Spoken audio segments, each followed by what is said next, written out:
Hoi en welkom bij deze kennisclip Hoe breng je structuur aan in een tekst en in jouw onderzoek. In deze kennisclip leggen we uit hoe je ervoor kunt zorgen dat je onderzoek een logische opbouw heeft, goed leesbaar is en ook nog eens overtuigend overkomt. Om te beginnen heeft elke tekst structuur nodig, of het nou gaat om een volledig boek, een artikel of een presentatie. De opbouw van een tekst is altijd dezelfde. Je begint met een inleiding, daarna komt het middenstuk en vervolgens de conclusie.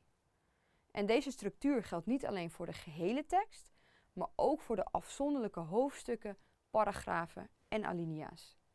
En zelfs op zinsniveau is het belangrijk om structuur aan te brengen. Laten we eens gaan kijken naar de inleiding, het middenstuk en de conclusie van een scriptie, artikel of een verslag.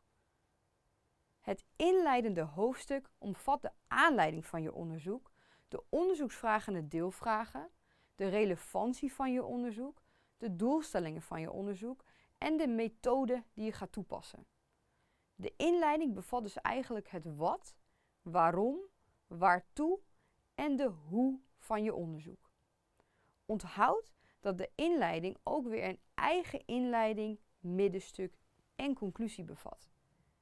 In het middenstuk van je scriptie of artikel beantwoord je vervolgens de deelvragen. Houd als vuistregel aan 1 deelvraag per hoofdstuk. Zo behandel je in het tweede hoofdstuk de bevindingen ten aanzien van deelvraag 1 en in hoofdstuk 3 de bevindingen ten aanzien van deelvraag 2 en zo verder.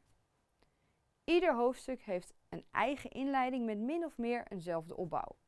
Het bevat de deelvraag die aan het hoofdstuk centraal staat. Vervolgens in het kort de verhouding van die deelvraag ten opzichte van een centrale onderzoeksvraag. En tenslotte een korte leeswijzer waarin je duidelijk maakt wat de lezer kan verwachten in dat hoofdstuk. Het middenstuk van een hoofdstuk bevat vervolgens de informatie en argumentatie die je nodig hebt voor een overtuigend antwoord. Daarna volgt een conclusie van het hoofdstuk met een korte beantwoording van de deelvraag.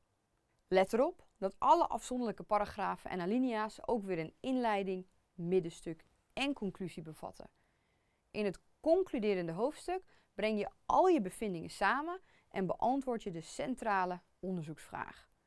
Ook kun je in de conclusie aangeven of je onderzoek nog aanleiding geeft voor vervolgonderzoek. Zorg vervolgens voor een pakkende uitleiding en let erop dat je geen nieuwe bevindingen opneemt in je conclusie. En zo bouw je een scriptie, artikel of een verslag op. Dan tot slot nog 2 opmerkingen over de structuur van de afzonderlijke paragrafen en alinea's. Namelijk het gebruik van signaalwoorden en het gebruik van tussenkopjes.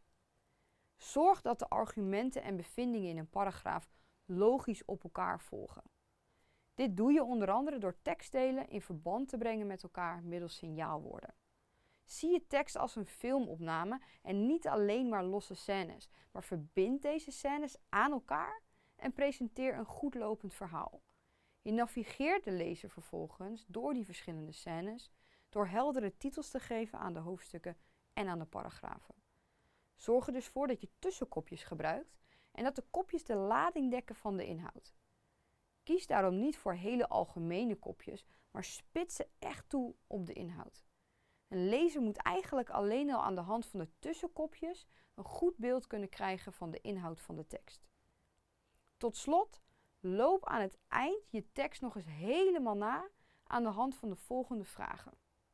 Is de tekst logisch geordend? Kan er nog geschrapt worden? Staan de paragrafen in een logische volgorde? Staan de alinea's in een logische volgorde? Is het verband tussen de alinea's ook duidelijk? Is het onderlinge verband tussen de zinnen in een alinea duidelijk? En zijn de alinea's visueel van elkaar te onderscheiden?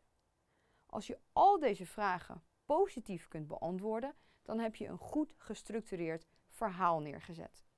Heel veel succes met het structureren van jouw onderzoek. En voor meer ondersteuning en verdieping nodigen we je graag uit bij de GCUV-workshops.